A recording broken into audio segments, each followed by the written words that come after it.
Mapupurol na rin ba mga kutsilyo at gunting nyo sa bahay? Delix yan sir, baka maka-aksidente pa sa gumagamit. Panoorin mo to, this knife sharpener is for you. Nakita ko tong knife sharpener sa TikTok. Gusto ko i-try kasi ang hirap na panghiwa ng kutsilyo na ginagamit ng mom ko. So I ordered. Dumating agad yung order and I was impressed. Stainless steel siya kaya hindi nangangalawang. May anti-slip rubber din siya sa ilalim para iwas aksidente pag nagsha-sharpen. And the best part is, 3 stages yung knife sharpening niya para sure kang effective. Pwede sa knives and scissors. I'll be honest feeling ko talaga nung una parang budol, parang hindi effective. Kaya tinest ko dito sa knife na ginagamit namin everyday. Sobrang purol na nito. Literal, hindi na makahiwa, oh. So I follow the instructions. 3 to 5 times lang per stage. And very soft lang dapat. Tinry ko after ko ma-sharpen. Dumikit pa lang nahiwa, no? At this point, medyo kinabahan na ako sa daliri ko.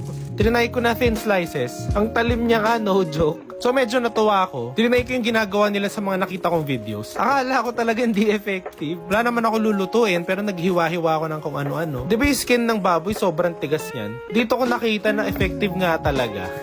May nakita rin ako sa video na shinarpen niya yung credit card. Sorry naman, itong gym card na lang, di ko naman nagagamit. Well, it's not surprising na hindi siya nakaka-slice. But the skeptic in me had to make sure. I used the knife sharpener on the card 3 to 5 times per stage. Then trinay ko pang hiwa after. Trinay ko sa papel. Nakaka-cut nga siya. Pero papel lang yan eh. Trinay ko pang slice ng tomato. Seryoso, gumagana siya oh. Tsaka matalim. Siyempre hindi kasing sharp ng kutsilyo. Pero sino ba naman magsaslice gamit ang card, diba?